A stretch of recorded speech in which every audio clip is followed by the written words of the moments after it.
Hello दोस्तों, स्वागत है आप सभी का एक बार फिर से हमारे यूट्यूब चैनल में। आशा करते हैं आप लोग स्वस्थ होंगे, मस्त होंगे और अपनी तैयारी में व्यस्त होंगे। चलिए देखते हैं हम लोग की मध्यकालीन इतिहास की क्लास चल रही। मध्यकालीन इतिहास के अंतर्गत हम लोग देख रहे हैं कि दिल्ली सल्तनत। क्या देख रहे हैं? दिल्ली सल्तनत। दिल्ली सल्तनत के अंतर्गत देखा जाए तो आपको पहले से बता दिया गया है कि दिल्ली सल्तनत के अंतर्गत कितने वंशों ने शासन किया था।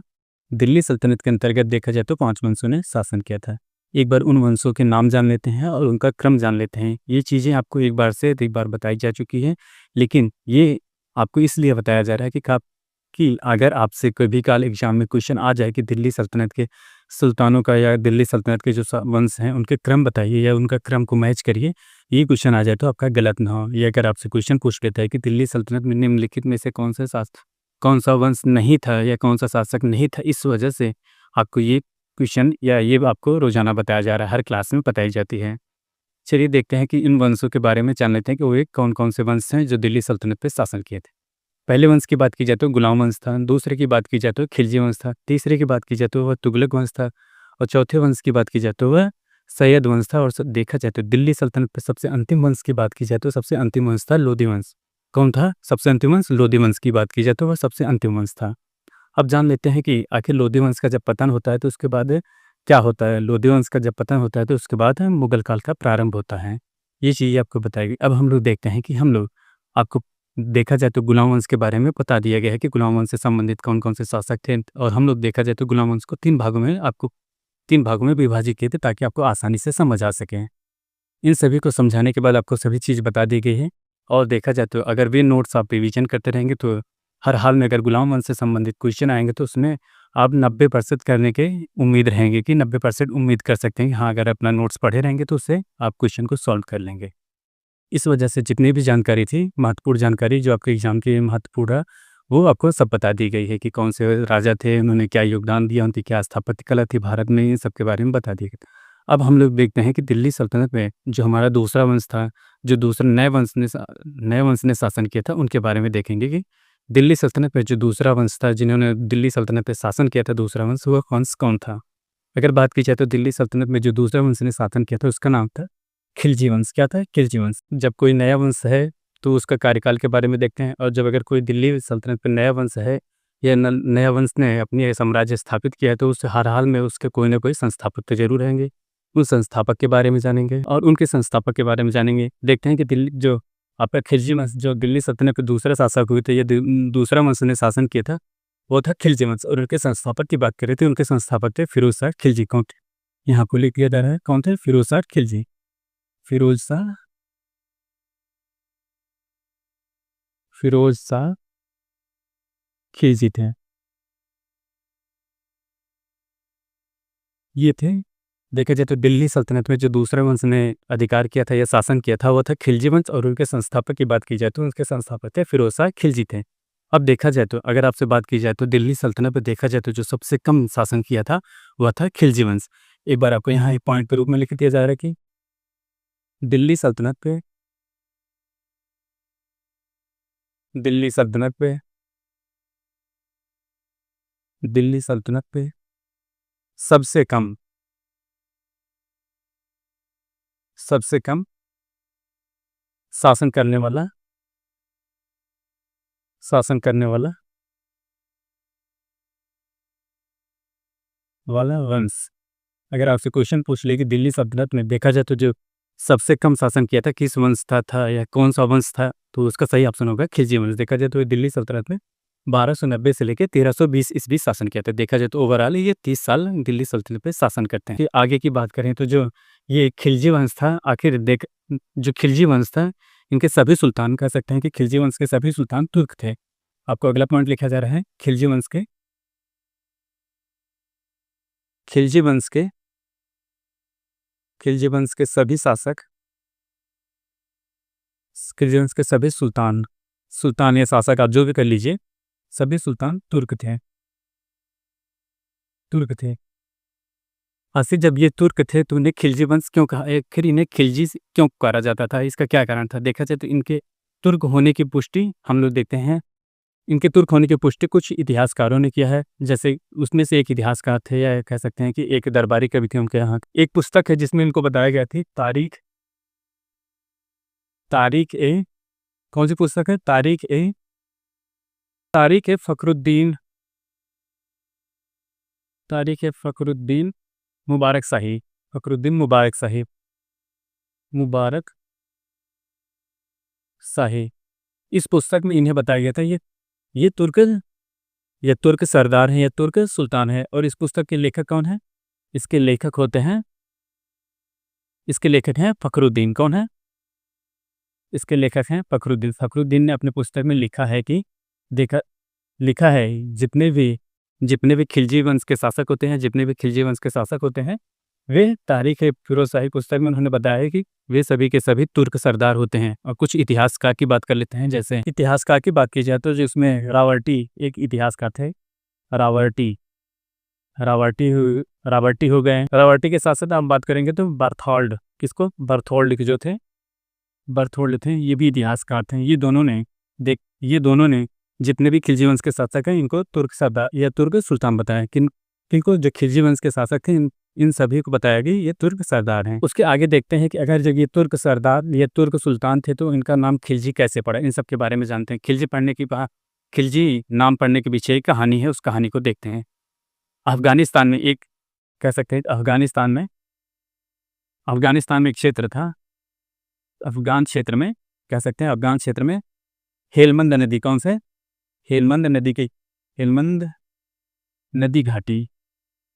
हेलमंद नदी घाटी जो घाटी थी, हेलमंद नदी घाटी के किनारे ये सब आके बस गए। कौन आके बस गए? ये जितने खिलजी वंश के खिलजी सरदार थे, इनके जो वंशज थे आके हेलमंद नदी घाटी के किनारे बस गए। और इस घाटी को कहा जाता था? खिलजी घाटी कहा जाता था। क्या कहा जाता था? खिलजी घाटी कहा जाता था। और देखा जाए यहाँ निवास करने वाले सभी जातियों को खिलजी कहा जाता था। जो हेलमंद नदी घाटी के किनारे अवस्थित थे, वहाँ के जितने लोग निवास करते थे उनको खिलजी कहा जाता था। और देखते हैं कि जो खिलजी वंश के जो वंशज थे, आप कह सकते हैं फ़िरोज़ शाह खिलजी के जो वंशज थे वो आके हेलमंद नदी घाटी के किनारे रहने लगे थे। इस वजह से उन्हें भी खिलजी नाम से पुकारा जाने लगा। और वे वहाँ 1-2 साल नहीं रहते हैं। देखते हैं कि वे वहाँ कई साल, लगभग 200 सालों तक वहाँ पर निवास करते हैं। और निवास करने के साथ-साथ उनका रहन-सहन, खान-पीन, सभी बोलचाल की भाषाएँ उन्हें खिलजी की तरह हो गई। इस वजह से भारत में भ्रमवश, और कह सकते हैं कि भ्रमवश इन्हें खिलजी जाना जाने लगा, या खिलजी सुल्तान जाने लगा।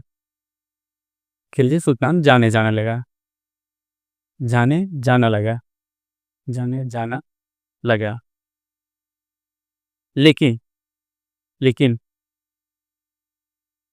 लेकिन ये तुर्क सुल्तान होते हैं। क्या होते हैं? तुर्क सुल्तान होते हैं। ये हेलमंद नदी किनारे जो हेलमंद नदी घाटी किनारे ये सब आके निवास करने लगे। उसके बाद इस क्षेत्र के सभी लोगों को खिलजी कहा जाने लगा। और देखा जाए तो इनके पूर्वज भी जो कह सकते हैं कि आप जो फ़िरोज़ शाह खिलजी थे, इनके जो पूर्वज थे वे भी इसी घाटी के किनारे आके निवास करने लगे। वे 1-2 साल नहीं बल्कि उनकी कई पुश्तें वहाँ पे निवास कर रह रही थी। तो रहने के साथ-साथ अगर आप किसी भी एरिया में रह रहे हैं तो वहाँ के रहते-रहते वहाँ की बोल-चाल, भाषा आप सीख लेंगे। उसी प्रकार ये खिलजी वंश के जो कह सकते हैं वंशज थे, वे भी वहाँ की बोल-चाल, रहन-सहन, खान-पीन, उठना-बैठना सब उन्हीं की तरह करने लगे। और इसी वजह से भारत में इन्हें भ्रमवश अफ़गान सरदार कहा जाने लगा, या इन्हें तुर्क सुल्तान कहा जाने लगा, या अफ़गान सुल्तान कहा जाने लगा, या खिलजी सुल्तान कहा जाने लगा। लेकिन वे वास्तव में ये तुर्क सुल्तान थे। क्या थे? वास्तव में ये तुर्क सुल्तान होते हैं। अगर हम बात करते हैं कि जैसे जो गुलाम वंश था, कौन था? गुलाम वंश की बात की जाए तो गुलाम वंश के भी सरदार क्या थे? गुलाम वंश के जितने भी शासक थे सब तुर्क थे। क्या थे? तुर्क सुल्तान थे। और जो खिलजी वंश के शासक हैं, क्या है? खिलजी वंश के जितने भी शासक हैं, खिलजी वंश के शासक की बात की जाए तो यही तुर्क थे। क्या थे? तुर्क थे। आखिर इन दोनों में क्या अंतर था? अगर इनके अंतर की बात की जाए तो इनकी जो शासन व्यवस्था थी, क्या थी? इन दोनों में अंतर की बात की जाए तो यहाँ अंतर लिख दे रहे हैं। अंतर की बात की जाए तो यहाँ अंतर ये था कि इनकी शासन व्यवस्था एक दूसरे से भिन्न थी। क्या थी? शासन व्यवस्था शासन व्यवस्था एक दूसरे से भिन्न थी। गुलाम वंश की जो शासन व्यवस्था थी अलग थी, जबकि खिलजी वंश की शासन व्यवस्था की बात की जाए तो इनकी शासन व्यवस्था अलग थी। ये दोनों में एक अंतर था। क्या अंतर था? इनकी शासन व्यवस्था इन दोनों को एक दूसरे से अलग करती है। और एक बात की जाए तो देखा और एक बात, जब खिलजी वंश ने, जब कह सकते हैं कि खिलजी वंश ने दिल्ली पे आधिपत्य किया है, यानी खिलजी वंश ने जब दिल्ली पर आधिपत्य किया, क्या किया? आधिपत्य किया या दिल्ली पे शासक बनते हैं, आधिपत्य किया तो तुर्क सरदार की श्रेष्ठता थी वह समाप्त हो गई। दिल्ली पे आधिपत्य करते हैं तो जो तुर्कों की श्रेष्ठता, कह सकते हैं तुर्कों की श्रेष्ठता समाप्त हो गई। क्या हो गई? समाप्त हो गई। समाप्त हो गई। समाप्त हो गई। आप कह सकते हैं कि जैसे गुलाम वंश में जितने भी शासक होते हैं वे तुर्क सुल्तानों को या तुर्क सरदारों को अपने आप को श्रेष्ठ साबित करते थे, जो भारतीयों से अपने आप को श्रेष्ठ साबित करते हैं। लेकिन जब खिलजी वंश के शासक आते हैं तो वे ऐसा नहीं करते हैं। वे जब दिल्ली पर आधिपत्य करते हैं तो जो तुर्कों की श्रेष्ठता थी उसको समाप्त कर देते। वे अपने आप को श्रेष्ठ साबित नहीं करते थे कि नहीं हम भारतीयों से श्रेष्ठ हैं, जबकि गुलाम वंश के जितने भी शासक थे वे अपने आप को श्रेष्ठ साबित करते थे भारतीयों की अपेक्षा। अगला पॉइंट यहाँ बता दिया जा रहा है, जो खिलजी वंश, आप कह सकते हैं खिलजी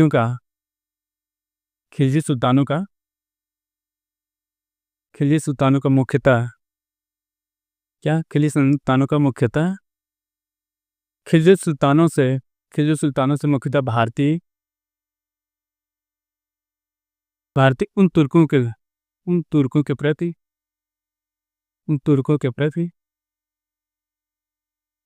विद्रोह था। किन तुर्कों के प्रति विद्रोह था? आगे देखते हैं। तुर्कों के प्रति विद्रोह था जो अपना प्रेरणा का स्रोत दिल्ली से न ग्रहण करके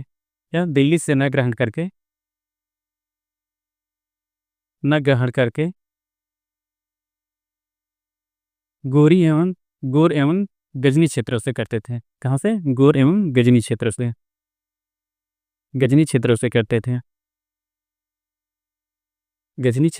करते थे। कैसे करते थे आपको बता दिया जाए तो देखा जाए तो जो बलबन था वो अपना आदर्श किसको मानता था? जो ईरानी बादशाह थे वे उनको अपना आदर्श मानते थे। इसी वजह से जो भारतीय थे वे तुर्कों के प्रति विद्रोह करते थे। आखिर जो तुर्क थे वे इसलिए भारतीय जो थे तुर्कों से इसी वजह से विद्रोह करते थे कि क्योंकि वो जितने भी तुर्क सुल्तान होते थे या तुर्क सरदार होते थे वे अपना आदर्श किसको मानते थे? वो अपने इधर, आप कह सकते हैं कि वे ईरानियों को अपना आदर्श मानते थे। जबकि भारतीय चाहते थे कि वे अपना आदर्श कहाँ से लें? दिल्ली के जो सुल्तान हैं या कह सकते हैं हिंदू जो सुल्तान होते थे या यहाँ के जो मुस्लिम सुल्तान हुए उनको अपना आदर्श माने। अगर वे कह सकते हैं भारतीयों की बात अगर वे मान जाते हैं तुर्कों, वे अपना आदर्श दिल्ली से ग्रहण करते तो वे कहा जाए तो वे भारत में विद्रोह ना करते हैं। अगला जो महत्वपूर्ण पॉइंट आपकी बात की जाए तो अगला महत्वपूर्ण पॉइंट यह है कि अगला महत्वपूर्ण पॉइंट क्या है? खिलजियों ने जब, कह सकते हैं खिलजी वंश ने जब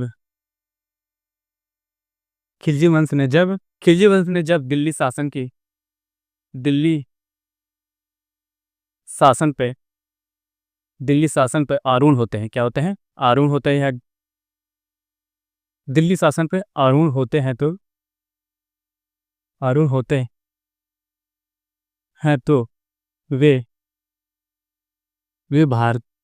भारतीय एवं गैर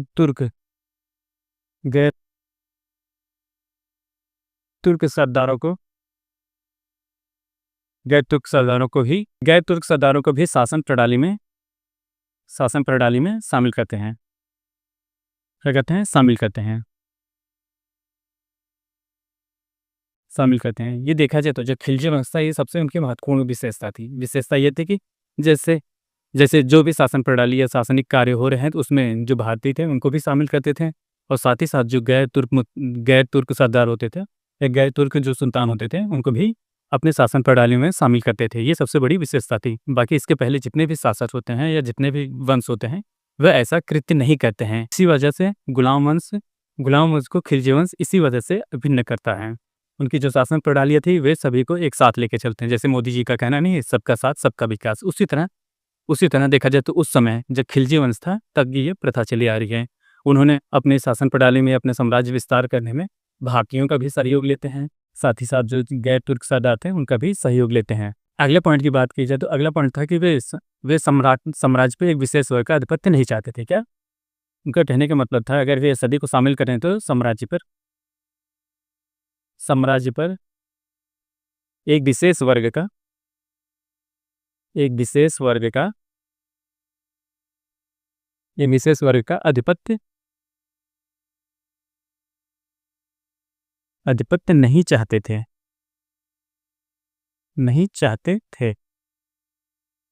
ये भी कार्य उनको सभी सुल्तानों आप कह सकते हैं कि जो पहला वंश था, गुलाम वंश था, उनसे भिन्न करता था। देखा जाए तो वे जितने भी आप कह सकते हैं गुलाम वंश के शासक थे वे किसी न किसी दबाव में करते थे। अगर बलबन की बात छोड़ दी जाए तो बलबन जो था निरंकुश शासक होने के बाद भी वह अपने साम्राज्य की विस्तार उतना पूर्ण अच्छे से नहीं कर सकता है, और ना ही देखा जाए तो अपने जो कृत्य कार्य कर रहा था, अपने शासन प्रणाली में कर रहा था, वे सभी के सभी केवल तुर्क सरदारों को अपने शासन प्रणाली में शामिल करते थे, भारतीयों को नहीं शामिल करते थे।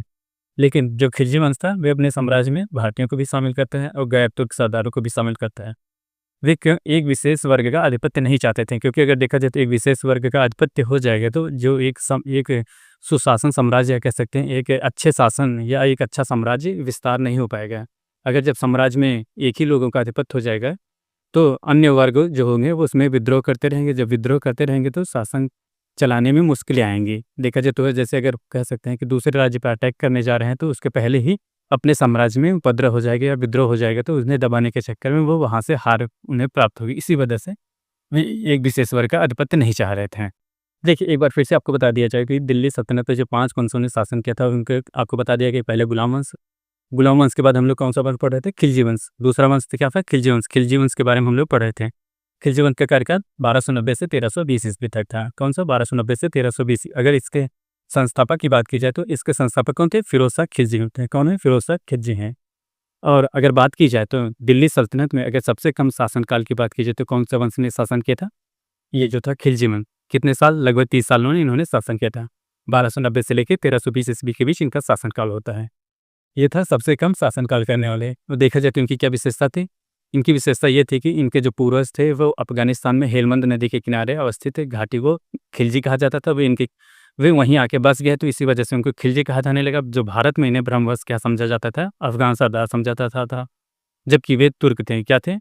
वे अफ़गान ना होने की वजह वे तुर्क थे, क्योंकि उनके जो पूर्वज थे उनके पहले वो तुर्क थे। जबकि वे केवल उस क्षेत्र में आके बसने के कारण उन्हें भारत में ब्रह्मवंश उन्हें अफ़गान सरदार समझा जाने लगा। ये विशेषता थी। और दूसरी बात की जाए तो उनकी जो शासन प्रणाली थी उसमें भारतीय और गैर तुर्क दोनों सरदारों को रखा जाता था या दोनों लोगों को रखा जाता था ताकि एक अच्छे साम्राज्य के विस्तार हो सके। और उसमें अगली विशेषता थी कि एक विशेष वर्ग का, दूसरा था एक विशेष वर्ग की स्थापना ना हो। अगर जैसे देखा जाए तो जो गुलाम वंश था उसमें केवल एक विशेष वर्ग था। कह सकते हैं आपके जो गैर तुर्क सरदार थे वही उन्हें बागडोर संभालते थे, या कह सकते हैं अगला सुल्तान या अगला वजीर जो भी होता नियुक्त होता था यही होते थे।